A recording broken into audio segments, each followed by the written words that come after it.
Messieurs, dames, bonsoir. Alors, on va parler d'intelligence artificielle. Et je vais commencer par vous raconter que l'intelligence artificielle n'existe pas. Donc, ça peut être rapide. L'intelligence artificielle n'existe pas, ça veut dire quoi? Ça veut dire que cette intelligence artificielle qui n'existe pas, c'est celle dont on nous rebat les oreilles depuis quelque temps, et qui serait cette intelligence artificielle qui ferait tout, qui serait magique, qui serait en gros l'intelligence artificielle de Hollywood.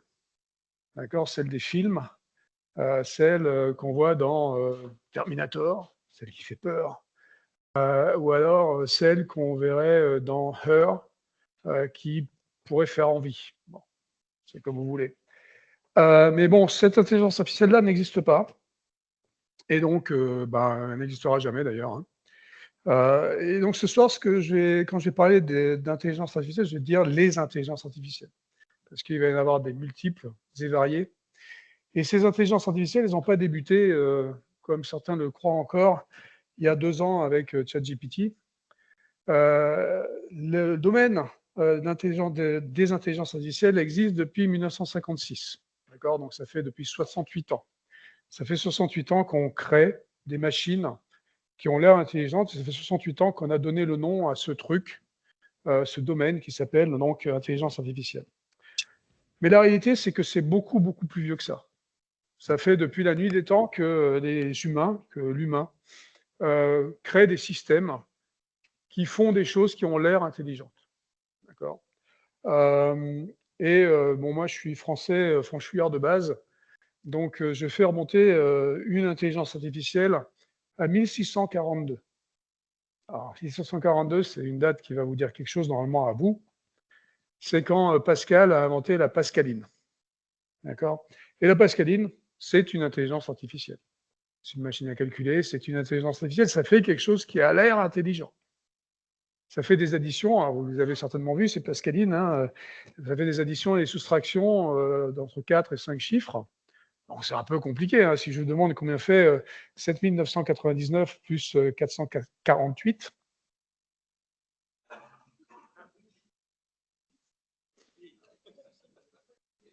Voilà, d'accord, bon, ça commence bien. Ça fait quelque chose. La Pascaline aurait eu le résultat en à peu près 3 secondes. Le temps de bouger les petites molettes, là. 3 secondes, et elle aurait eu bon. Vous ne l'avez pas eu et vous auriez eu faux, de toute façon.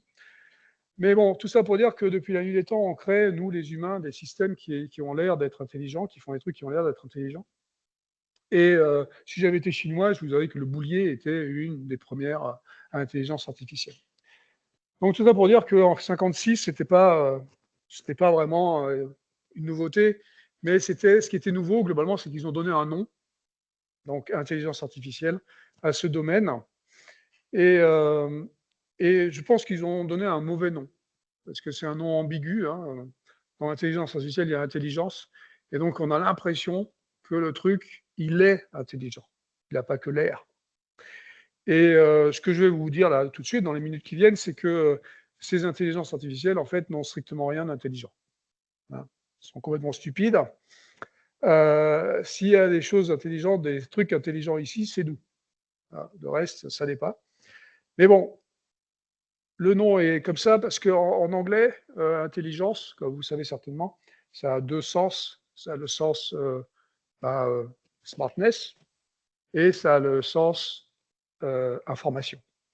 Et il faut plutôt le prendre sur le sens information, mais parce qu'on est des humains, on aime bien faire du marketing, j'imagine, on a considéré que c'était plus rigolo de considérer l'intelligence artificielle comme quelque chose qui était comme nous, intelligent comme nous, plutôt que juste des systèmes d'information. Mais bon, dans les années 50, donc, ils nous pondent ce truc qui s'appelle l'intelligence artificielle, et rapidement, ils s'aperçoivent que ce qu'ils étaient en train d'essayer de faire, c'est une modélisation du neurone humain par des statistiques, par des mathématiques, n'a pas marché, et ça a été oublié relativement rapidement. On est rentré dans le premier hiver de l'IA. L'hiver de l'IA, c'est le moment où on nous a menti, on nous a promis des choses qui n'arrivent pas, et donc on donne plus de sous et il y a plus de recherche dans le domaine. Ça disparaît. Mais 3-4 ans plus tard, il y a une nouvelle type d'IA qui arrive, qui va être de l'IA logique cette fois-ci. Donc, c'est plus des statistiques, c'est de la logique.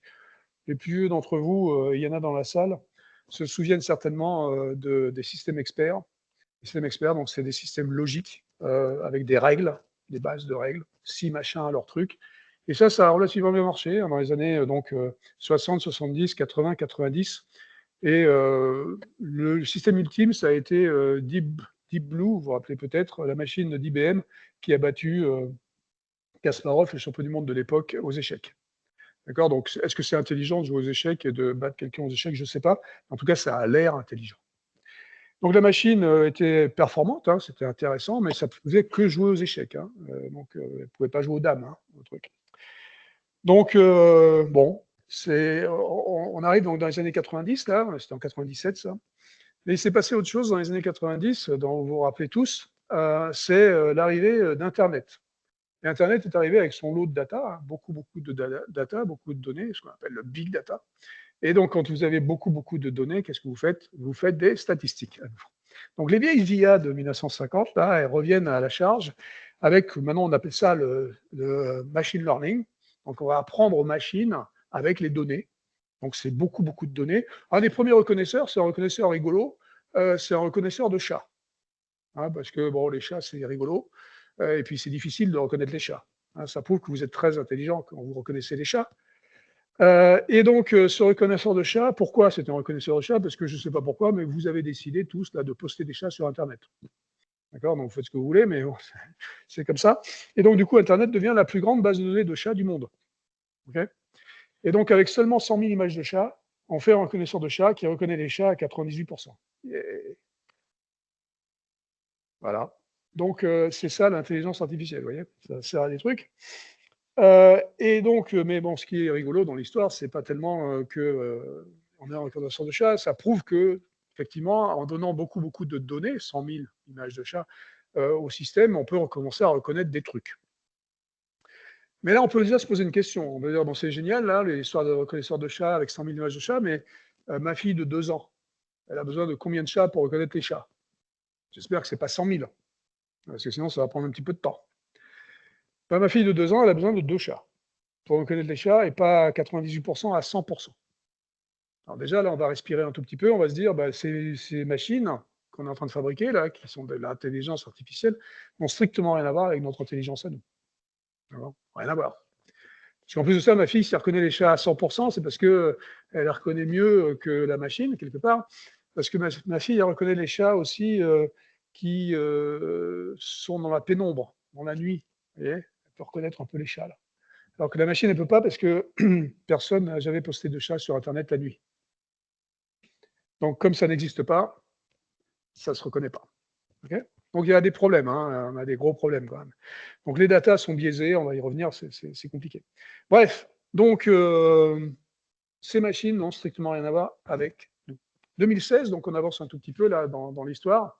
Il y a le champion du monde de Go, cette fois-ci, qui se fait battre par la machine. Alors maintenant, c'est plus du machine learning, c'est du deep learning. Deep learning, c'est quoi? C'est encore plus deep que la machine.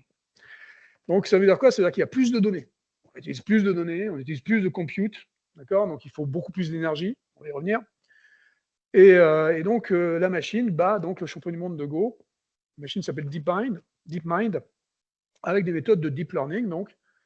Alors, on ne va pas détailler les méthodes de deep learning, on s'en fout un peu, sauf qu'il y a beaucoup de données, donc, comme je disais. Mais par contre, on va regarder un peu la machine. La machine DeepMind, elle était intéressante parce que c'était à peu près 1500 CPUs. Vous savez, les CPUs, c'est les chips, les puces d'ordinateur. Donc, 1500 puces d'ordinateur, c'est 300 GPUs. GPUs, vous en entendez parler beaucoup aujourd'hui. Hein, c'est les trucs qui font du Graphical Processing Unit, c'est pour faire du calcul matriciel. Et puis, il y a encore un autre type de bestiole qui s'appelle les TPUs, Tensor Processing Unit, c'est pour faire du TensorFlow, qui est une méthode spécifique du deep learning. On s'en fout, c'est pas le problème. Le truc, c'est que ce que je viens de vous décrire là, cette machine, c'est 2000 ordinateurs. 2000 ordinateurs pour jouer au Go et pour battre le champion du monde. 2000 ordinateurs. C'est un petit data center. 2000 ordinateurs, c'est 440 kilowatts. 440 kilowatts pour jouer au Go. Alors là, vous savez où je vais, hein, je vais maintenant demander au petit Coréen de 18 ans, là, qui est en train de se faire ratatiner par la machine. Qu'est-ce qu'il a, lui? Ben, ça. Et ça, en watts, c'est quoi? Ben, ça, en watts, c'est pas 440 kilowatts, vous voyez? Alors, pas pour tous, hein, mais pour la plupart d'entre nous, ça, c'est à peu près 20 watts. Donc 20 000 fois moins que les 440 kilowatts. Ouais. Ça veut dire quoi? Ça veut dire qu'on a fabriqué une machine d'intelligence artificielle qui pète 20 000 fois plus d'énergie pour pouvoir battre le gars au Go. Et en plus de ça, le gars du Go, là, notre petit Coréen de 18 ans, il fait autre chose que jouer au Go, lui, avec ses 20 watts. Il parle, truc compliqué. Et en plus, il parle coréen, c'est encore plus compliqué. Il fait la cuisine. Il fait plein de trucs avec ses 20 watts. Ma machine, là, ma super machine à 440 kilowatts, elle joue qu'au Go. Si toutefois je veux qu'elle joue aux dames, tout recommencer. Il faut répéter 440 kilowatts. Okay, donc, encore une fois, là, ce que je vous raconte, c'est que ces machines n'ont strictement rien à voir avec notre cerveau. Donc, on se calme, on se relaxe, on fait un peu de yoga, d'accord? Ça va bien se passer. Ces machines vont jamais nous remplacer.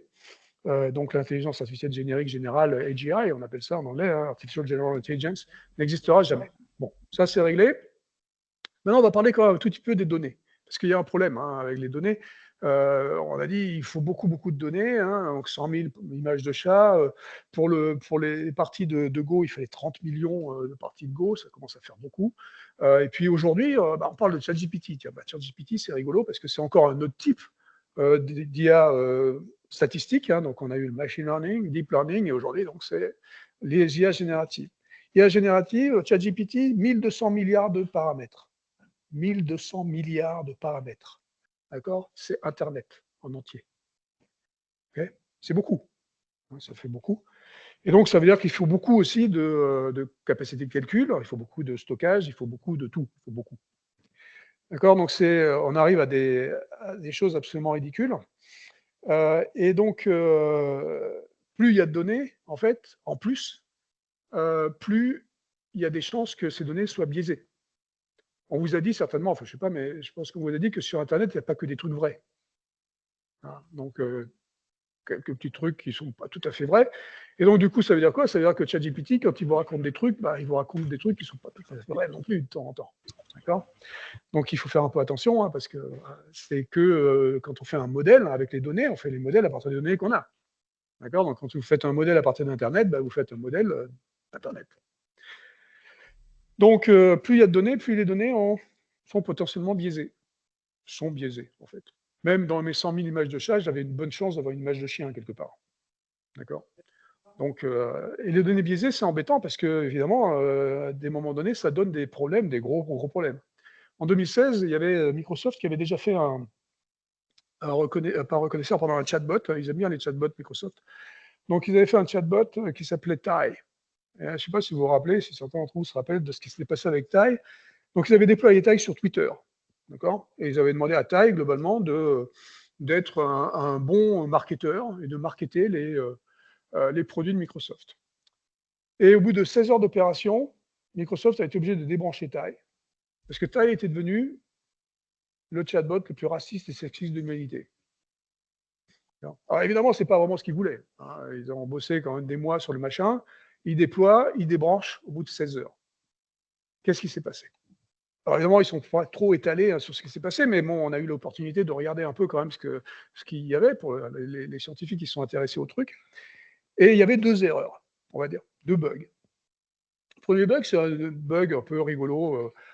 C'est un bug d'interaction, d'interactivité. En fait, quand vous créez un système interactif, donc un chatbot par exemple, vous avez un facteur d'adaptabilité. Facteur d'adaptabilité que vous réglez en fonction de ce que vous voulez de votre chatbot. Si vous voulez que votre chatbot s'adresse comme le public auquel vous vous adressez, vous mettez le facteur d'adaptabilité assez haut, donc il va s'adapter au public, il va parler comme public. Là, le slider était très haut, donc il parlait comme le public. Vous vous rappelez, c'était un chatbot qui était sur Twitter, donc il parlait comme sur Twitter. Au bout de 2-3 interactions sur Twitter, on s'insulte. Donc là, il insultait les gens au bout de 2-3 interactions. Fastoche, celui-là, qu'est-ce que vous faites? Vous descendez le slider, vous récupérez la façon dont vous voulez que l'interaction se passe, et à ce moment-là, le chatbot va parler comme vous avez envie et pas comme le public. Bon. Fastoche. Deuxième bug, beaucoup plus compliqué, bug de données. Donc, quand vous faites un chatbot, vous êtes obligé de faire un modèle d'interaction, un modèle de discussion, un modèle de conversation. Et les conversations, c'est un peu plus compliqué à trouver sur Internet que les chats. Okay, donc, c'est pas sur Internet que vous allez trouver, mais il se trouve qu'il y a une base de données qui existe depuis les années 50 aux États-Unis qui s'appelle Switchboard. Et cette base de données, c'est une base de données de conversation. C'est des conversations enregistrées de gens qui appellent les call centers et ils appellent, ils disent, ils parlent de leur machine à laver, de leur je sais pas quoi. Et donc la conversation est enregistrée, la conversation est retranscrite, c'est-à-dire qu'on prend tous les mots qui étaient dans l'enregistrement, et la conversation est commentée. Le gars, il était énervé, il était sympa, etc., etc. Et il y a des millions de conversations dans Switchboard. Et donc, chaque fois qu'on veut faire un système interactif, aujourd'hui, on va sur Switchboard pour aller prendre le modèle, pour aller créer le modèle d'interaction.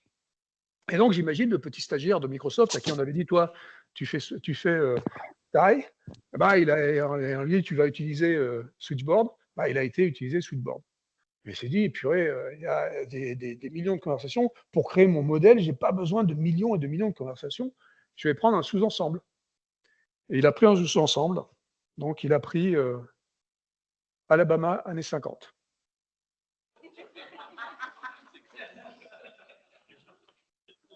Alors là, évidemment, vous avez compris, la base de données était un peu biaisée. Hein, et le système était intrinsèquement raciste. Et il a fallu une toute petite étincelle pour que le truc commence à insulter les Noirs. Bon, il a insulté les femmes aussi, tant qu'on y était, pourquoi pas. Hein. Donc voilà, donc c'est compliqué, donc il faut faire attention. Alors vous allez me dire, c'est fastoche, il suffit que je trie les données. Ouais, c'est fastoche, il suffit de trier les données. Alors quand il y a 1200 milliards, ça fait beaucoup à trier. Hein. Donc ça va vous prendre un petit peu de temps. Quand vous avez 100 000 images de chats, à la limite, bon, vous pouvez passer les 100 000 images de chats pour vérifier qu'il n'y a pas un chien. Mais bon, ça fait quand même aussi beaucoup. Mais à partir du moment où vous triez les données aussi, qu'est-ce que vous faites? Vous rentrez votre propre biais. Okay, et ça, c'est potentiellement embêtant. Donc, les systèmes statistiques, ceux-là, ils sont compliqués. D'accord, ils sont compliqués à mettre en œuvre parce qu'il y a des bonnes chances qu'on crée des monstres, en fait. D'accord. Je ne suis pas en train de vous dire qu'il ne faut pas utiliser les IA. Hein. Je suis en train de vous dire qu'il faut utiliser les IA avec des données qu'on maîtrise, avec des données qu'on a envie vraiment d'utiliser. Par exemple, ces IA génératives dont on nous saoule donc depuis les 2 dernières années là, toutes seules. Donc ChatGPT, j'ai dit tout à l'heure qu'il n'était pas très fiable. Sa pertinence à ChatGPT, c'est 64%. Ça veut dire quoi? Ça veut dire que 36% du temps, ça n'est pas. D'accord? Ça vous raconte des bêtises. Donc une fois que vous le savez peut-être pas, mais une fois que vous le savez, vous allez certainement constater, hein, comme j'imagine les 100 millions d'utilisateurs qui ont utilisé ChatGPT en janvier-février 2023, vous êtes dedans, hein, et vous êtes rendu compte que, au bout d'un moment, vous racontez des petites bêtises quand même. D'accord? Il y a des endroits où c'est rigolo, hein, il y a des endroits où c'est très rigolo. C'est par exemple, moi j'aime bien demander à Gemini, c'est une de ces IA aussi, j'aime bien demander ma bio.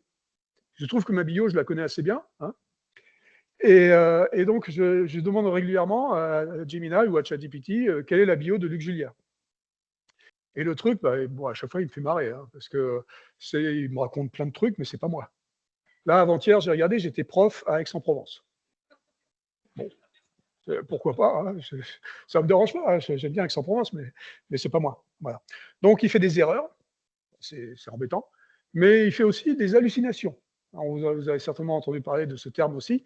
Dans les hallucinations, c'est quoi? C'est qu'il va non seulement, quand il fait des erreurs, c'est des erreurs factuelles, mais qu'il va trouver quelque part sur Internet. Ça veut dire qu'il y a quelqu'un qui s'appelle Julia, qui doit être prof à Aix-en-Provence, j'imagine, j'en sais rien. Mais, ou alors il y a une dame qui s'appelle Julia, c'est le problème de mon nom. Mais donc, il fait des erreurs factuelles, des fois, donc, il trouve les données, donc il ressort les données qu'il trouve, donc ça c'est OK.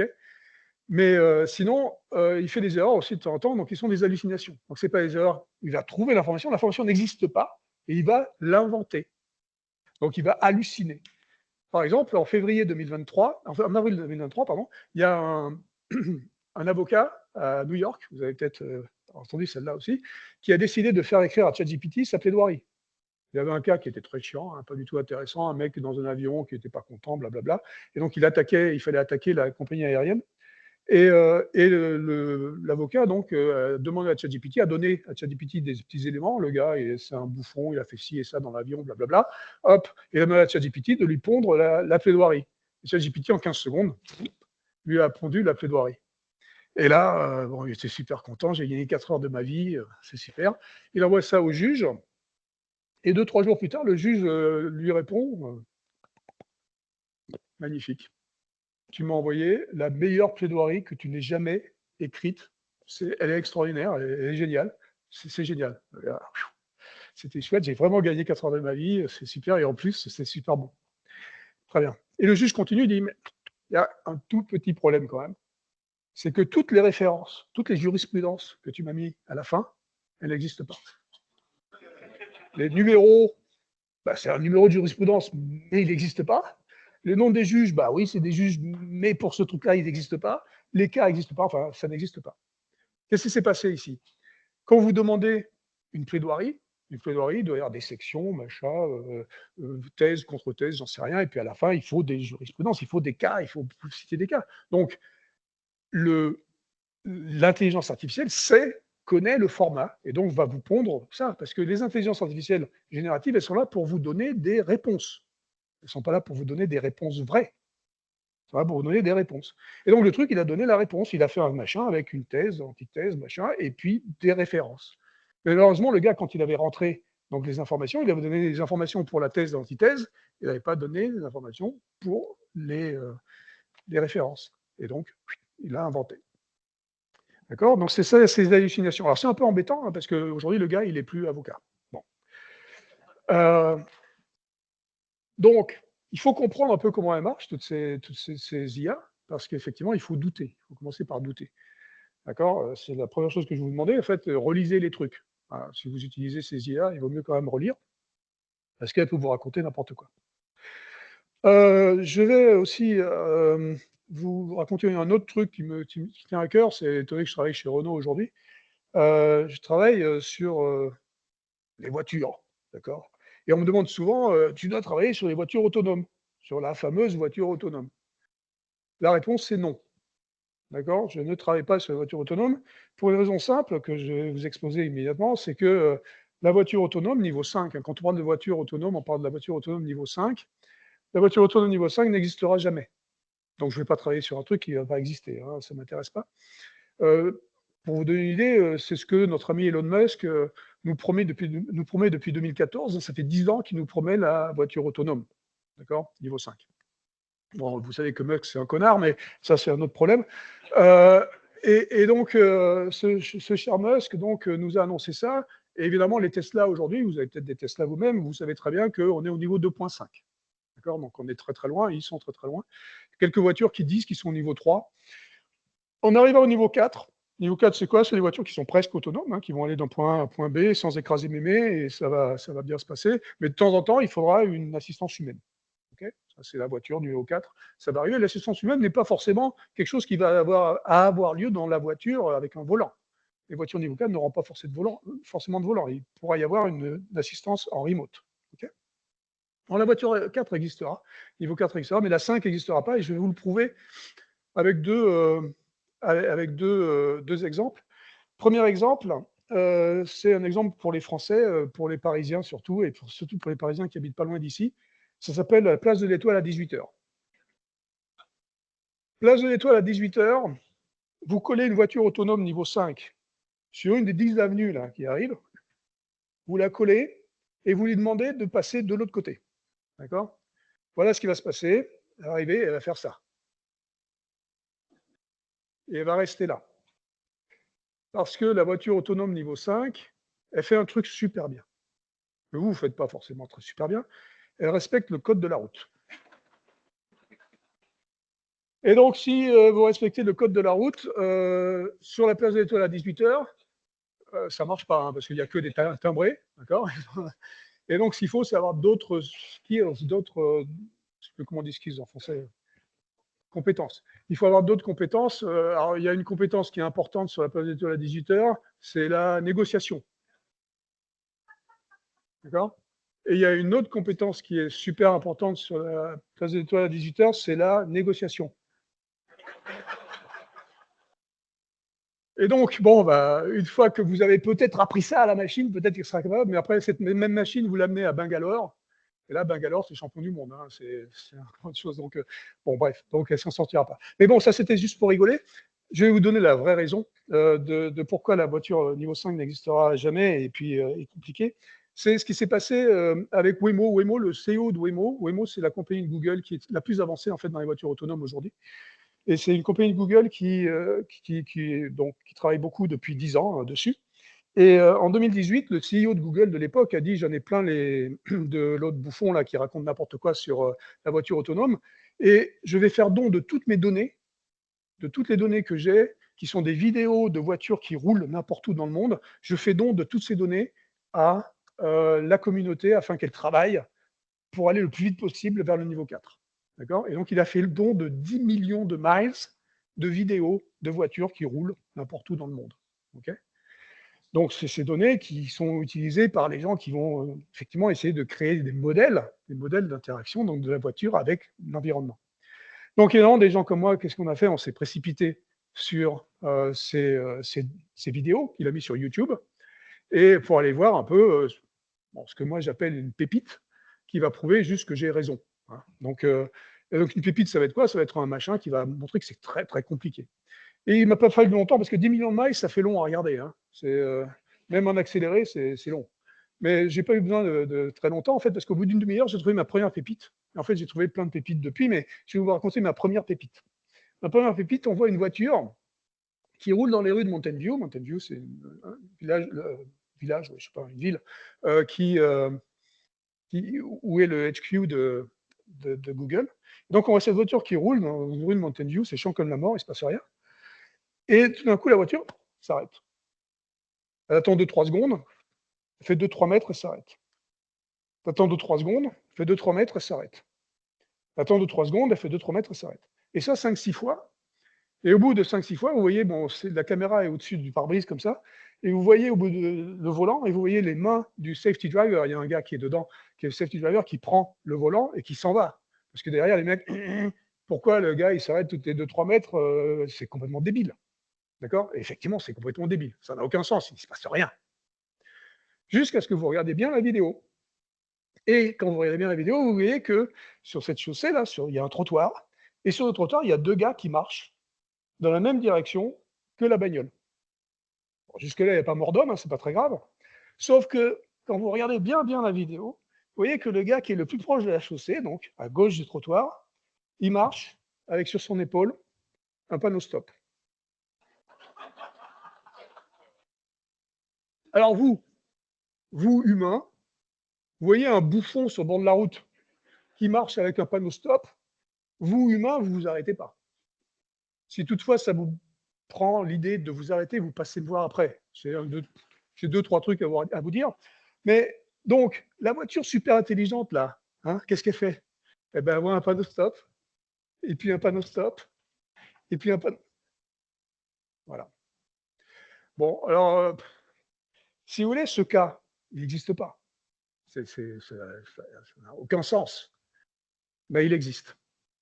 Et nous, quand on voit un cas qui n'existe pas, ben on s'adapte, on invente, on innove, on fait quelque chose. On fait des bêtises.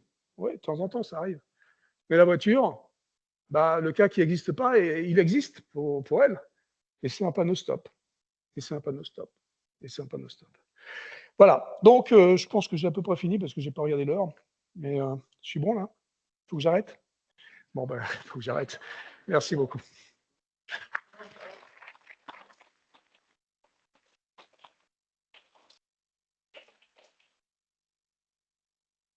Je sors par là? Non. Ah, il y a la question. Ah oui, je remonte. Ah oui. Bon, ben, posez-moi des questions alors. Voilà, bonsoir. Bonsoir. Donc les questions sont arrivées sur internet. Oh là.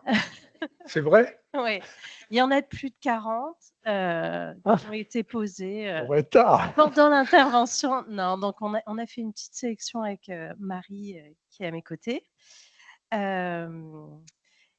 Et ben, la première, ce sera lié à ce qu'on a dit. Avec l'arrivée d'Elon Musk dans les plus hautes sphères du pouvoir Oh, purée, américain on va parler de ce bouffon, hein. et donc mondial, à quoi pouvons-nous nous attendre en termes de conséquences d'un point de vue usage de l'IA? Bon, je pense qu'on peut s'attendre à rien, en fait, parce que de toute façon, lui, tout ce qui l'intéresse, c'est lui-même. Donc, ce qui va se passer, c'est il va essentiellement s'intéresser à ces compagnies et à faire en sorte que ces compagnies qui ont des deals avec l'État, bah, ça se passe bien, hein, la NASA, les choses comme ça, avec SpaceX. Donc lui, il va s'occuper essentiellement de lui. L'IA, en l'occurrence, bon, ça va pas être impacté parce que Elon Musk sera dans ce gouvernement. C'est DOGE, ça s'appelle le département dans lequel il va être. Donc c'est le département d'optimisation de l'État, globalement, hein. Donc bon, je pense pas que l'IA soit impactée. Par contre, ces compagnies vont bien profiter. On va être en plein conflit d'intérêts. Enfin, c'est absolument lamentable, mais bon, on ne pouvait pas s'attendre à mieux de la part de Trump et de ses acolytes. Ah, pardon, acolytes. Ok, autre domaine sur l'impact sur la consommation énergétique. Quelle est votre vision sur la consommation énergétique très dense des LLM, les larges modèles de langage, qui sont actuellement mis en place? La mise en place d'une IA durable, peu consommatrice en ressources, est-elle utopique ou théoriquement possible en revoyant la manière de l'entraîner? On n'a pas le choix, en fait. Donc aujourd'hui, ces IA génératives, donc les LLM, les Large Language Models, sont absolument pas viables. C'est vrai que c'est à la mode depuis 2 ans, comme on disait, hein, mais c'est absolument pas viable parce que ça utilise beaucoup, beaucoup trop de ressources au niveau de la création du modèle, parce que ces modèles sont énormes avec beaucoup, beaucoup de données, comme on disait. Mais en plus aussi, ça utilise pour la première fois dans l'histoire des IA, ça utilise aussi des ressources à l'inférence, donc au moment où vous les utilisez, ce qui n'était pas le cas des IA précédentes. Parce que les modèles sont tellement gros, en fait, que ça prend du temps et de l'énergie pour pouvoir avoir les résultats. Et donc, du coup, pour vous donner une idée, hein, quand on a ChatGPT, bon, vous savez, c'est un modèle d'interaction, donc on pose des questions, ça nous répond et tout ça. Si vous posez 20 questions à ChatGPT, donc 20 requêtes ChatGPT, ça utilise de l'électricité, mais ça utilise aussi 1 litre de flotte. Ça utilise pas, ça gâche 1 litre de flotte. Et donc, vous imaginez très bien le nombre de requêtes. Il y a des millions de requêtes chez GPT aujourd'hui, et donc des millions de litres de flotte qui sont gâchés tous les jours. Donc ça, c'est un problème, hein, parce que bon, l'eau, c'est pas une ressource qui est vraiment disponible, qui sera vraiment disponible longtemps. Donc, avec des chiffres comme ça, entre l'électricité, l'eau, enfin, quelles que soient les ressources qui sont utilisées, ça va être très, très, très compliqué. Donc, il faut changer le modèle. La nouvelle génération, hein, donc pas moi, mais les nouvelles générations sont beaucoup plus sensibles à ces problèmes écologiques. Et du coup, on va certainement se retrouver avec des IA bientôt qui vont oublier en gros ces IA génératives, parce que les IA génératives sont mortes hein, juste à cause de ça. La réalité, c'est qu'elles sont mortes. On va utiliser des idées des IA génératives, mais on va faire des trucs qui sont beaucoup plus ciblés dans, dans les domaines pour lesquels on veut les appliquer. Donc, au lieu de faire des IA génératives qui sont super larges, où on peut leur raconter, leur demander n'importe quoi, on va avoir donc des modèles, on appelle ça du RAG ou du fine-tuning, où on va définir des domaines beaucoup plus restreints, et on va faire en sorte que ces IA travaillent seulement sur ces domaines restreints, soient bonnes dans ces domaines restreints. Et donc, parce que ça va être donc des modèles plus petits, ils vont être par définition plus frugaux, et on va à nouveau être dans des choses un peu plus intéressantes. Mais la réalité aussi, c'est qu'il va falloir qu'on comprenne donc en faisant des sessions d'éducation, il va falloir qu'on comprenne quels sont les impacts, qui sont les impacts de ces IA, et donc de faire des choix. D'accord. Donc il y a les impacts positifs et négatifs. Les impacts négatifs, ils sont sur la planète, et les impacts positifs, ils sont sur le domaine sur lequel on va appliquer. Donc si vous me dites un jour, je veux fabriquer une IA qui va jouer à un jeu débile et qui va me péter 440 kW, je vais vous dire, c'est peut-être pas une bonne idée. Si vous me dites, je veux fabriquer une IA qui va péter 440 kW, mais qui va soigner le cancer du sein, je vous dirais, ouais, on va peut-être le faire.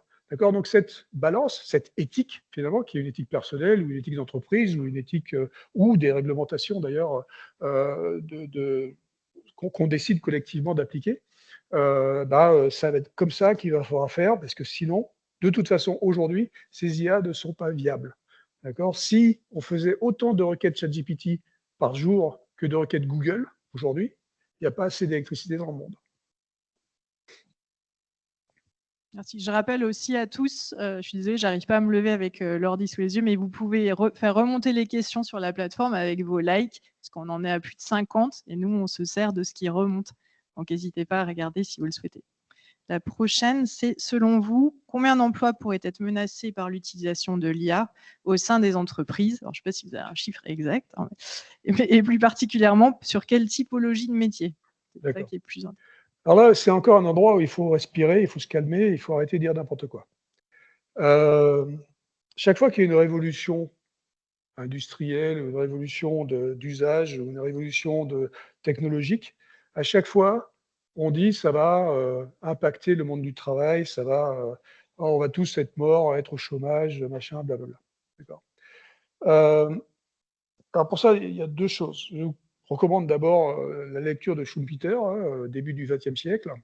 Schumpeter qui explique relativement bien, philosophe, spécialisé dans le travail, qui explique relativement bien que si des tâches sont supprimées, des tâches sont créées. Si des métiers sont menacés, des métiers sont créés. Et donc du coup, net, globalement, ça s'équilibre.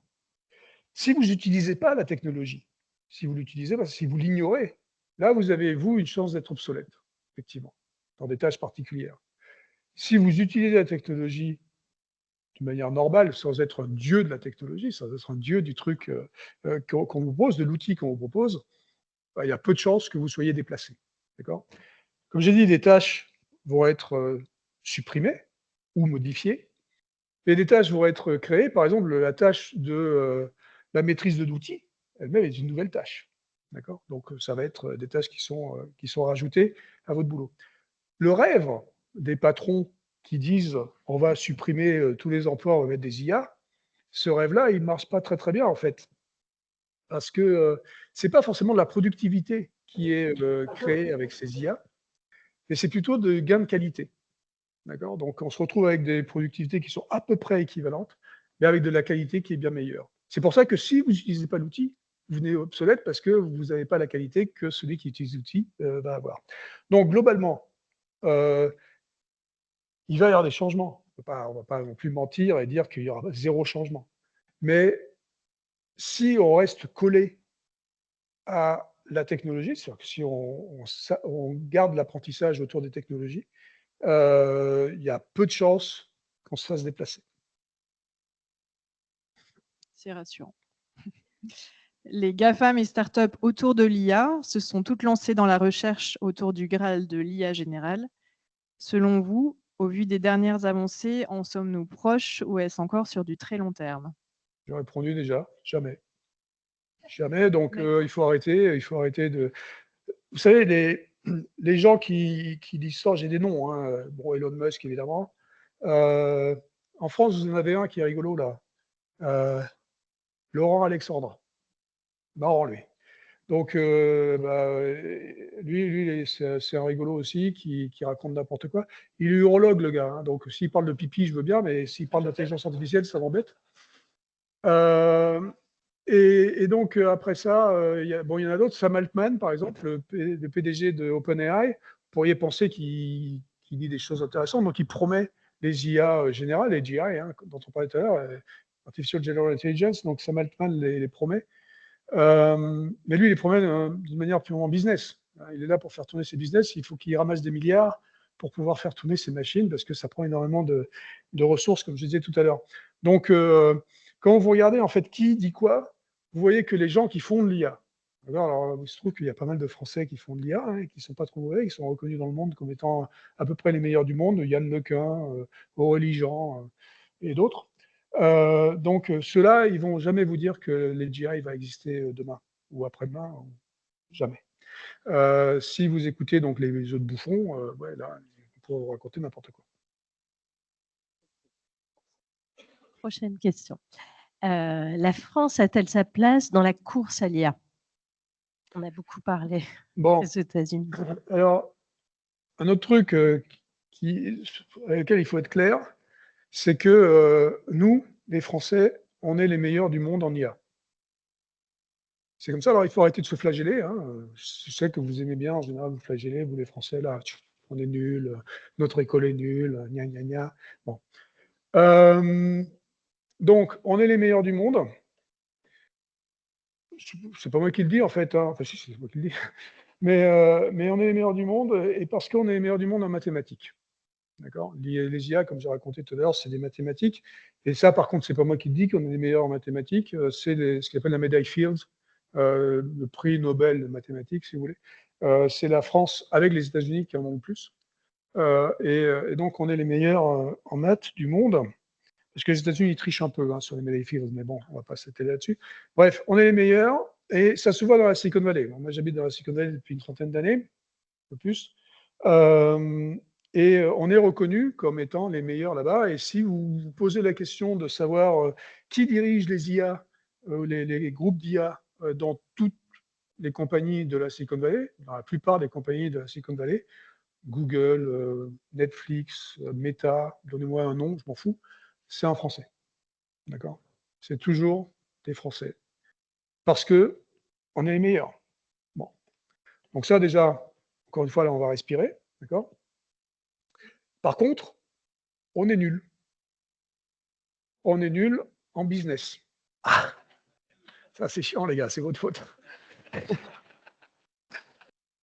Donc, on est nul en business, ça veut dire quoi? Ça veut dire que c'est pas en business qu'on est nul, en fait. C'est en notre culture. Autant j'adore le système d'éducation français, et vous éditeurs, on crée des élites extraordinaires, on crée des élites extraordinaires en mathématiques. Autant il y a une chose qu'on n'apprend pas bien, c'est l'échec.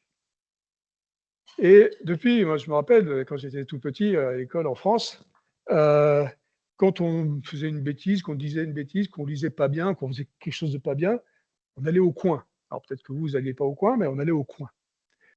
Et aller au coin, c'est un peu pareil dans la vie professionnelle aujourd'hui. Si vous faites une connerie au boulot, ou vous avez un projet qui n'est pas délivré, machin, on vous met au coin, placard. D'accord? Et donc l'échec n'est pas reconnu comme quelque chose qui a de la valeur. Aux États-Unis, l'échec fait partie de l'apprentissage. Et vous savez certainement, les Américains, ils montent sur les tables à raconter n'importe quoi et à être fiers de leurs bêtises. D'accord? C'est ça la culture de l'échec.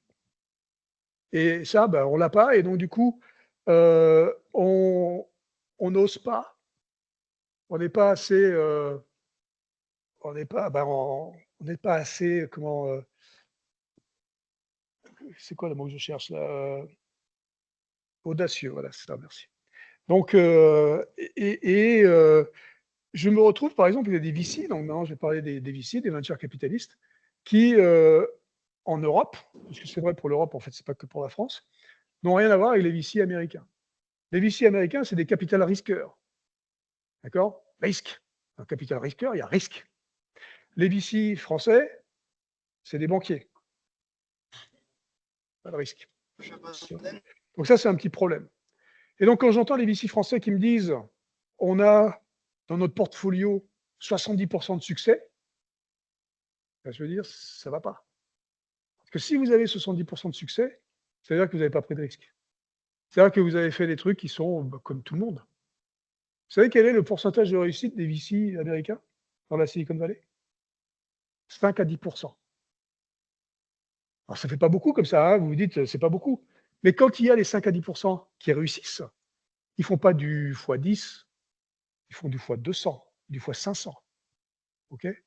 Donc en fait, votre portfolio est équilibré, hein, il est plus qu'équilibré, ça va bien pour eux, hein, pas de problème. Donc le risque, l'échec, c'est des choses qui nous manquent, je pense, qu'on ne comprend pas. Et donc, du coup, c'est ça qui fait que il y a beaucoup de gens qui créent des technologies. Depuis 2013, en France, il y a la French Tech, hein. Donc on a un nouvel élan, on va dire, d'entrepreneuriat qu'on avait oublié, hein, avant, mais en 2013, grâce à Fleur Pellerin et la BPI, on a quand même un élan d'entrepreneuriat, donc ça, c'est intéressant. Malheureusement, on a les startups. C'est pour ça qu'on va de Macron tout le temps avec la Startup Nation, mais on n'a pas les scale-up. Et les scale-up, c'est là où il faut commencer à mettre un peu de pognon, hein, donc un peu plus que le 1 million ou 2 millions pour démarrer. Et c'est ça notre problème. Donc, on est les meilleurs en technologie, on n'est pas les meilleurs pour scaler les machins, pour mettre à l'échelle les machins. Et c'est pour ça qu'il y a beaucoup de gens qui créent des trucs ici qui sont extraordinaires. Par exemple, Mistral, qui est une compagnie d'IA locale, enfin française. En fait, ils sont barrés aux États-Unis maintenant, hein. La vérité, c'est qu'ils sont financés par les Américains. Ok. Il y a une question qui vient de remonter dans le top 3. Donc, c'est quoi le truc le plus cool qui va nous arriver dans les 5 prochaines années? Dans les 5 prochaines années. Alors, je vais vous dire un secret. Je ne suis pas Elon Musk, justement. Et donc, je ne fais pas de prédiction. Moi, je n'en sais rien. D'accord. Ce que je sais, simplement, le truc cool qui doit nous arriver, c'est de ne plus utiliser les IA génératives comme on les utilise aujourd'hui. Et de comprendre quelles sont leurs limites et de comprendre quels sont leurs impacts. Et comme je disais tout à l'heure, il va falloir qu'on trouve des nouveaux moyens de continuer à utiliser ces technologies parce qu'elles peuvent être extraordinaires, elles font des choses extraordinaires. Je ne vous ai jamais dit qu'il ne fallait pas les utiliser, mais il faut les utiliser à bon escient. Et ça, pour ça, il faut comprendre et il faut trouver certainement de nouvelles méthodes dans les années qui viennent, dans les mois qui viennent. Si le cerveau humain et l'humain sont si développés, pourquoi a-t-on besoin de l'IA? Simplement pour les tâches redondantes et répétitives? Je n'ai pas compris la première partie. C'est quoi? C'était une allusion, je pense, avec l'introduction. Si le cerveau humain et l'humain sont si développés, pourquoi a-t-on besoin de l'IA? Simplement pour les tâches redondantes et répétitives, c'est une question. Parce que c'est chiant, donc j'ai pas envie de le faire. Donc je préfère que ce soit une IA qui fasse les trucs répétitifs et redondants que moi. Moi, justement, ma valeur ajoutée, elle n'est pas dans les trucs répétitifs. Tous les matins, je passe, je sais pas, 10 minutes, 20 minutes, un quart d'heure, 1000 ans à lire mes emails. Peut-être qu'une IA pourrait faire ça très bien pour trier ça pour moi. Donc, tous les trucs qui ne sont pas à valeur ajoutée, je préfère que ce soit les IA qui passent. C'est exactement ce qu'on a fait déjà dans des révolutions industrielles précédentes, avec l'arrivée des robots dans les usines. Qu'est-ce qu'on a fait? Avec l'arrivée des robots dans les usines, on a fait des tâches, on a mis en place des robots pour faire des tâches répétitives et pour faire en sorte que les ouvriers fassent des trucs qui soient un peu plus compliqués que ce que peuvent faire les robots. Et donc d'ailleurs, ça me fait penser à cette histoire d'industrialisation et de robotisation où on dit la robotisation a détruit des emplois. C'est complètement faux en fait. Quand vous regardez ce qui se passe en Allemagne et au Japon, qui sont les deux pays les plus robotisés du monde, l'emploi a été préservé. Quand vous regardez en France, où dans les années 80, on a exprès décidé de ne pas robotiser pour conserver l'emploi, vous voyez ce qui se passe dans le Nord aujourd'hui. D'accord? Il n'y a plus d'industrie. Jusqu'où l'IA peut permettre d'avancer dans la recherche scientifique? Alors l'IA, je vous ai dit tout à l'heure, je n'ai pas de définition d'une IA générique générale, mais je vais quand même donner la définition de l'IA. Si j'ai vraiment donné la définition de l'IA, je vais dire que l'IA, c'est une boîte à outils. Une boîte à outils dans laquelle il y a plein d'outils différents. Donc, c'est les IA. D'accord? Et les outils, comme j'ai des marteaux, des tournevis, des scies dans une boîte à outils, dans la boîte à outils d'IA, j'ai des IA différentes qui font plein de trucs différents. Et donc, ça veut dire qu'il y a des dizaines et des dizaines et des centaines d'IA différentes. Et donc, pour la recherche scientifique, il y a des outils qui sont des outils d'IA qui vont être intéressants. Des outils de test, des outils de simulation. Il y a plein de choses qu'on peut utiliser. On peut utiliser des IA donc, pour aider la science, pour aider la conduite, pour aider je ne sais pas quoi. Donc, dans n'importe quel domaine, je peux aller chercher dans ma boîte à outils et extraire des outils qui vont m'aider à faire en sorte que ce domaine particulier soit plus performant grâce à ces outils. Justement. J'ai un enchaînement. Comment l'IA pourrait-elle transformer le secteur de l'éducation dans les prochaines décennies? Et pour les étudiants de Clermont School of Business, puisqu'il y a des progrès à faire en business, quelles sont les compétences primordiales à développer pour maîtriser et utiliser au mieux l'IA? Il y a deux questions là. La première, je ne me rappelle déjà plus parce que comment l'IA pourrait-elle transformer le secteur de l'éducation? Donc, comme tous les domaines, on va pouvoir utiliser des outils. On parlait tout à l'heure des tâches répétitives. Je vous donne un exemple d'une compagnie que j'ai créée il y a longtemps, qui était une compagnie qui utilisait de l'IA pour aider les élèves à apprendre à lire. Quand vous êtes prof et que vous avez une classe de 25 gamins en CP et que il faut tous les faire lire, d'accord? Il faut tous les faire lire les uns après les autres. Il faut tous faire en sorte qu'ils aient du temps de lecture pour l'apprentissage, d'accord? Eh ben, cette tâche-là, en fait, elle n'est pas facile parce que d'une part, j'ai pas assez de temps, d'accord? Et en plus de ça, bon, à la fin, ils vont pas avoir lu assez pour vraiment avoir eu de l'apprentissage. Ce qu'on a fait comme outil, là, c'était un outil d'intelligence artificielle qui donnait à chaque élève un ordinateur privé, donc un espace privé. Ils pouvaient lire tout haut à l'ordinateur et l'ordinateur leur donnait automatiquement, il y avait une sorte de doigt virtuel qui suivait le texte et qui, en fonction de la qualité de la lecture, leur donnait un feedback immédiat sur la qualité. Rouge, vert, orange, en fonction de comment ils lisaient le texte. D'accord? Qu'est-ce que ça a fait? Ça a fait que les gamins, ils pouvaient pratiquer autant qu'ils voulaient. Il y avait l'effet qui se coule, le deuxième, qu'on n'avait pas en fait anticipé, qui était que c'était privé et donc il n'y avait pas la honte qu'on peut avoir face à tout le monde de lire tout haut où je vais hésiter, machin, gna gna gna, et je vais au coin, d'accord? Donc il y avait donc ces deux aspects qui ont fait que en fait l'outil a été intéressant pédagogiquement. Et donc ça c'est un exemple, mais il y en a plein, d'accord? Alors aujourd'hui les profs ont peur. Ils se disent: «Ah là là, avec ChatGPT, les mecs, ils vont me niquer parce que ils vont demander à ChatGPT, ils vont faire le truc et puis comme l'avocat de tout à l'heure là, d'accord?»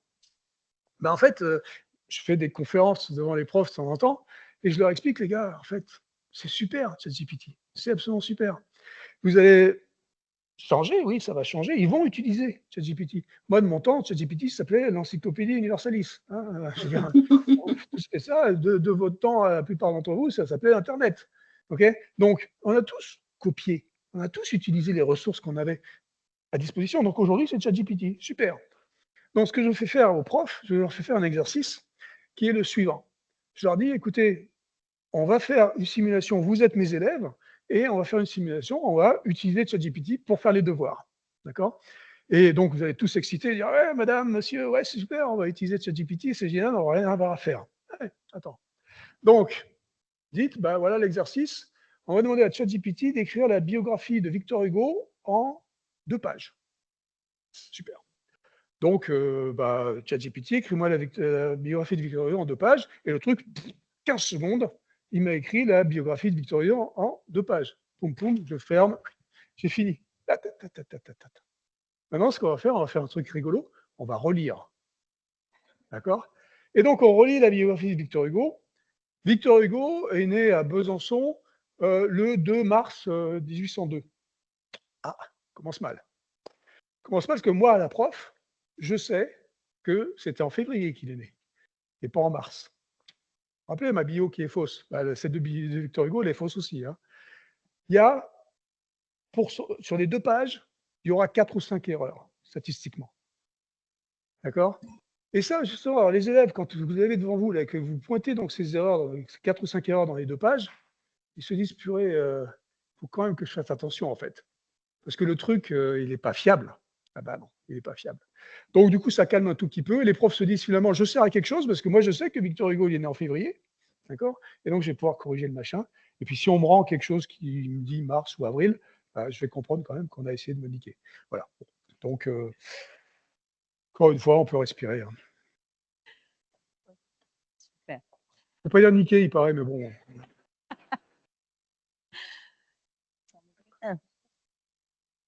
Alors, la prochaine question, elle n'est pas anonyme, hein, parce qu'il n'a pas pu s'empêcher de signer. Je vais Laurent relayer. Alexandre. Non, non, je vais relayer la question de Didier Point, que vous connaissez peut-être, qui est manager RH. Merci pour votre excellent exposé. Aujourd'hui, 97% des métiers sont impactés par l'IA. Il est donc impératif de bien comprendre comment fonctionne l'IA afin de bien l'intégrer dans ses pratiques et activités. Selon vous, jusqu'où vont aller les IA, génératives et autres, dans le sourcing et recrutement de candidats? Ouais. Donc, un autre secteur. Bon alors Didier, puisqu'on en parle, Non, mais déjà, les IA, on les utilise depuis longtemps dans les recrutements. D'accord? C'est pas vous, donc ça me fait plaisir quand même. Mais non, Didier, c'est vous pour moi. Donc, donc bah oui, justement, moi j'ai signé Didier. Didier, c'est Didier. Bon. Et donc, bref, donc les IA sont utilisées dans le recrutement depuis très longtemps, hein, depuis très, très longtemps, alors avec des biais énormes. D'accord? Parce que c'est des biais qui sont en fait des biais qui sont une représentation du biais de l'humain qui a programmé l'IA hein, aussi. Donc, il vient de là. Donc, de moins en moins, quand même, on utilise, sauf pour classer à la limite les CV, mais d'un point de vue purement qualité de. Je dirais pas qualité, je dirais type d'études qu'on veut avoir. Pour ce qui est de la sélection finale, c'est quand même l'humain est quand même très très très important. Donc pour le RH, pour la sélection, on va dire des CV et tout ça, je pense qu'on est un peu revenu, hein, comme on est revenu sur plein de choses dans l'utilisation des IA, on est un peu revenu là-dessus. Par contre, en tant que RH d'une entreprise, la façon dont je vais embarquer, parce que 97% des métiers sont impactés par l'IA, d'après M. Didier, par contre, ce qu'il faut être clair, c'est qu'il va falloir effectivement former les troupes. Alors, pas former les troupes pour que tout le monde devienne des spécialistes de l'IA qui vont faire des data science ou du computer science, c'est pas ce qu'on veut, c'est pas le problème. Mais par contre, de comprendre les IA, de comprendre quelles sont leurs limites, de comprendre quels sont les outils qui sont applicables aux métiers particuliers qu'on est en train de faire. Et ça, la formation donc à l'intérieur d'une entreprise qui doit être prise en charge par les RH, la formation doit être quelque chose de très important pour la vie de l'entreprise. Parce qu'encore une fois, si on n'utilise pas l'IA, il y a de bonnes chances qu'on se fasse niquer. Donc. Dans quelle mesure les processeurs quantiques peuvent-ils changer la donne? Les professeurs quoi? Quantiques, processeurs. Quantiques. Alors ça, c'est intéressant. Le quantique, par définition, c'est pas des mathématiques. Quantique, c'est de la physique. Et donc là, tout ce que je vous ai raconté aujourd'hui, je vous ai parlé que de mathématiques. Hein. Je vous ai dit que les IA, depuis la nuit des temps, c'est que des mathématiques. Peut-être que demain, l'IA utilisera des processeurs quantiques, et donc peut-être que l'IA, demain, sera de la physique. Alors là, je vais faire de la philosophie de bas étage, hein, attention. Donc, il va falloir suivre. Les mathématiques, c'est quelque chose qui sort de mon cerveau. C'est moi qui les ai inventées. Bon, c'est pas moi, c'est une image. Donc, c'est l'humain qui a inventé les mathématiques. C'est l'humain qui a inventé les mathématiques afin de modéliser le monde, d'essayer de modéliser le monde, de comprendre le monde avec les mathématiques. Ça, c'est la mathématique. La physique, c'est moi. La physique, c'est le monde. Et donc, du coup, la mathématique sort de mon cerveau. La physique, c'est mon cerveau. Et donc, peut-être qu'un jour, cette modélisation qu'on a essayé de faire dans les années 56, dont je vous parlais tout à l'heure, où on essaie de modéliser mathématiquement le neurone pour pouvoir modéliser l'intelligence, bah, c'était des mathématiques. Mais je le faisais avec quelque chose qui ne pouvait pas marcher, puisque je faisais avec quelque chose qui était la mathématique que j'avais moi-même inventée. Parce que si j'essaie de modéliser le monde avec quelque chose qui est le monde, bah, là, il y a quelque chose d'intéressant. Mais bon, il va y avoir deux problèmes quand même, hein, au moins. Premier problème, ça s'appelle la physique quantique elle-même, d'accord? Donc, ou l'informatique quantique elle-même. Aujourd'hui, même les gens qui travaillent sur l'informatique quantique vous diront, on ne sait pas si on va y arriver, d'accord? Parce que c'est compliqué, parce que il y a deux grandes écoles. Il y a une école qui dit qu'il va falloir passer à moins 273 degrés, donc les zéros absolus, pour pouvoir être stable, pour pouvoir faire des trucs intéressants, mais moins 273 degrés, c'est frais, et ça demande beaucoup d'énergie. D'accord? Donc du coup, c'est peut-être très très compliqué de mettre des ordinateurs à moins 273 degrés.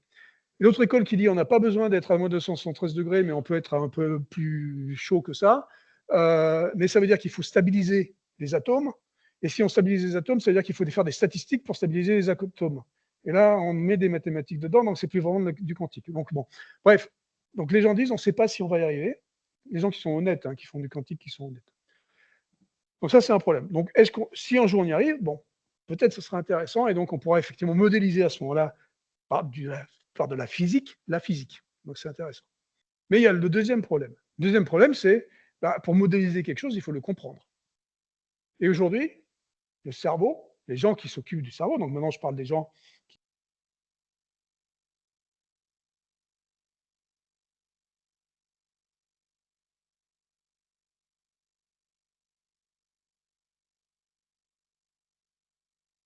Qu'est-ce qui se passe? On a plus. Ok, donc ça veut dire qu'on ne comprend rien. Okay, donc si je modélise quelque chose que je ne comprends pas, ça va être compliqué. Donc on a quand même deux endroits, sachant que le cerveau, ça fait quand même un moment qu'on essaie de comprendre. Hein. Ça va faire 2000 ans à peu près qu'on essaie de comprendre. Donc je pense que d'ici, allez, 100 000, 200 000 ans, peut-être qu'on peut y rediscuter. On vous réinvitera. Ouais. Quels seront les effets sociaux de l'IA?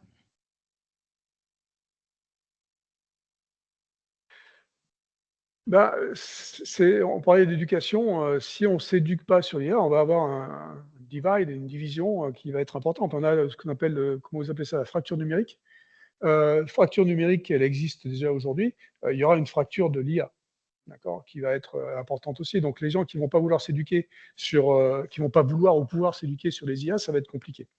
Parce que si on n'utilise pas l'outil, comme on a dit, ça va être compliqué. Il va falloir utiliser l'outil si on veut rester à flot par rapport à la compétition. Donc l'impact social, il est, si on n'est pas capable de l'utiliser, il va être sur sa capacité à être employé, hein, tout court. Et puis après, il y a quand même une bonne nouvelle sur ces IA, je ne sais plus si j'en ai parlé ou pas, mais c'est l'accessibilité de ces IA. Les IA génératives, en l'occurrence, ces dernières IA dont on nous parle depuis 2 ans ici, elles ont quand même, grâce au prompt, ont quand même une capacité d'accessibilité qui est extraordinaire par rapport aux IA précédentes. L'IA n'invente pas, l'IA n'innove pas. L'IA ne fait que recracher ce qu'il y a dans le modèle, d'accord, d'une manière ou d'une autre. C'est juste une complétion, l'IA. Vous commencez une phrase, vous posez une question, il va vous donner statistiquement quelle est la réponse dans le modèle. Donc le truc qui existe déjà. D'accord, il n'y a pas de création, il n'y a pas de créativité. Quand on parle d'artistes, quand on parle de créativité, moi je vous donne l'exemple des designers dans une compagnie comme Renault. Le designer est un créatif. Et le designer, quand on lui amène un outil au départ comme Midjourney, qui est une IA générative d'images, le créatif a peur. Il dit « Oh là là, ça va me remplacer ». Encore le même truc que ce qu'on disait tout à l'heure. Mais en fait, une fois qu'on donne au créatif l'outil et qu'on lui explique, on dit « Regarde, ce que tu vas faire ici, c'est que tu as un prompt où tu vas pouvoir exprimer ta créativité d'une manière un peu différente, mais qui va être en fait exacerbée par l'outil, parce que ça va te donner la possibilité de faire beaucoup plus que ce que tu faisais avant, et peut-être beaucoup mieux en termes de qualité. Et donc, par exemple, je donne mon exemple qui est tout simple, je ne suis pas un designer et je ne sais pas dessiner, mais par contre, depuis qu'il y a ces outils, je sais dessiner. Et donc, je demande à Midjourney, dessine-moi une vache verte sur la Tour Eiffel. Alors, c'est complètement con, d'accord, de dessiner une vache verte sur la Tour Eiffel, mais c'est ma créativité. Et le machin, il va me pondre une vache verte sur la Tour Eiffel. Il va me pondre des milliers de vaches vertes sur la Tour Eiffel si j'ai envie. Et je vais pouvoir trier, regarder tout ça pour voir celui qui va le plus matcher l'image que je m'étais fait moi-même de cette création de l'image verte, de la vache verte sur la Tour Eiffel. Donc, cette créativité devient en fait exacerbée et les gens, ils utilisent l'outil et ça les tire vers le haut, en fait, dans la qualité de ce qu'ils peuvent produire, parce qu'ils se retrouvent avec tous ces brouillons, ces machins et tout ça, qui fait qu'ils continuent et leur créativité donc est décuplée à cause de ces outils. Et ça, c'est la même chose pour les créatifs. Alors, ça ne veut pas dire qu'il faut pas, qu'ils ne peuvent pas continuer à utiliser le papier et le crayon s'ils ont envie, d'accord? Mais tout le monde fait ce qu'il veut. C'est un nouveau type d'art qu'on peut imaginer grâce à ces outils. Mais l'expression, la verbalisation de ce que je veux faire à l'outil, c'est moi qui crée. Donc ma créativité passe à travers le prompt. Alors, à imaginer donc, quelle serait l'application la plus surprenante ou innovante de l'IA que vous espérez voir dans les années qui viennent? Bon, je ne sais pas ce qui serait la plus surprenant, le plus innovant. Ce que je sais, par contre, ce qui va arriver, ce qui est possible avec les IA, et surtout ces IA statistiques, donc, et les toutes dernières là, c'est qu'il y a des domaines dans lesquels elles vont être utilisées et elles vont avoir des résultats absolument extraordinaires, fantastiques. Alors bon, il y a des domaines comme le transport, évidemment, c'est pour ça que je suis dedans, parce que ça, je pense qu'il y a des choses intéressantes qui vont se passer. Mais le domaine certainement le plus impressionnant et le plus excitant, c'est la médecine. Nous, on est tous des aides statistiques d'ADN. Notre ADN, c'est des stats, hein, donc ça, c'est des stats. Okay, et on se rend compte que la génothérapie, c'est un truc intéressant, et c'est une histoire de combinatoire de nos gènes. Et de plus en plus, on va voir que ces IA vont nous permettre de remonter de plus en plus loin dans notre capacité à trouver les maladies en amont grâce à ces grâce à cette combinatoire, pardon, grâce à cette combinaison d'ADN que les IA vont pouvoir nous permettre de découvrir afin de voir, parce qu'on sait très bien que quand il y en a deux qui ne se mettent pas bien, ben c'est là où on commence à avoir des problèmes. Bref, et donc je pense qu'en médecine, ça va être quelque chose d'absolument fabuleux dans les années qui viennent. On va pouvoir, je ne dis pas qu'on va vivre tous 200 ans, hein, c'est pas ce que je suis en train de dire, mais on va pouvoir détecter les maladies avant, et surtout les maladies qui sont chiantes, on va pouvoir les détecter avant et les soigner du coup grâce à ces IA. On a une question qui est liée à ce que vous venez de dire, c'est quand pourra-t-on voir les effets bénéfiques de l'IA sur la recherche de médicaments? Ben, on le voit déjà, hein, parce qu'effectivement, vous avez vu certainement que le prix Nobel récent de chimie, c'était un chercheur, enfin il y avait dans les 3 prix Nobel, je crois que c'était 3, il y avait un chercheur en IA pour ce qui s'appelle le pliage des molécules, je ne sais pas comment on dit en français, mais c'était pour le pliage des molécules. Et donc, c'est l'IA qui a permis de faire d'imaginer de nouvelles molécules pour des médicaments en les combinant d'une nouvelle manière. Et c'est grâce à l'IA, grâce à la force combinatoire de l'IA, qu'on a pu inventer ces nouvelles molécules. Quelles compétences sont à développer pour nos enfants aujourd'hui? Facile, les maths. Non, je veux dire, c'est pas, c'est les maths. Bon, on peut faire autre chose, hein, on n'est pas obligé de faire. Mais si vous voulez faire de l'IA, vous faites des maths. Et je me fous complètement du computer science, des machins comme ça, des langages, des trucs, ça, rien à foutre. Ça n'a aucune importance. Tous les langages que vous allez apprendre à l'école, de toute façon, vous n'en servirez pas demain dans la vie courante parce que ça aura changé. D'accord? Donc, c'est pas les langages, c'est pas l'informatique, le machin, ça, c'est les maths.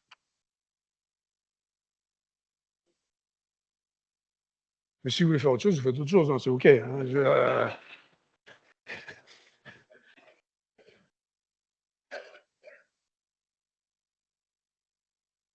Il y en a une qui est un peu décalée, c'est après toutes ces expériences, qu'est-ce qui vous motive chaque matin?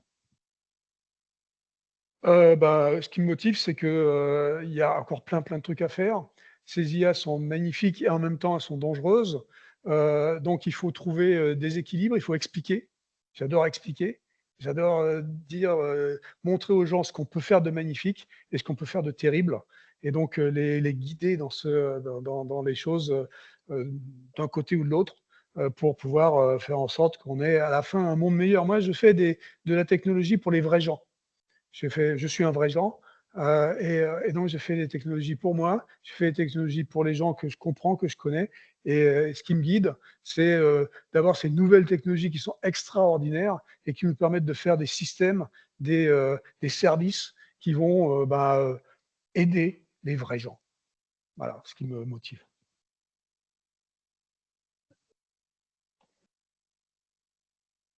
Un grand merci à vous. Vous nous avez régalé ce soir, n'est-ce pas?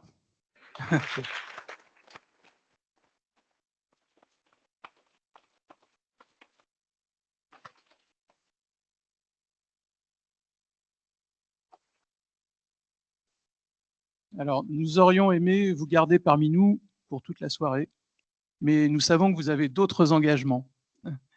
Grâce à vous, on a pu toucher du doigt de nombreuses dimensions de l'intelligence artificielle, toutes ces questions nous ont permis d'aborder le domaine écologique, la dimension éthique, sociale, sociétale, technologique, un peu de maths aussi. Voilà. Et tout ceci dans un style qu'on vous connaît, sans phare, un style unique. Vraiment, merci d'avoir pris le temps de venir à cet événement, de venir à notre soirée.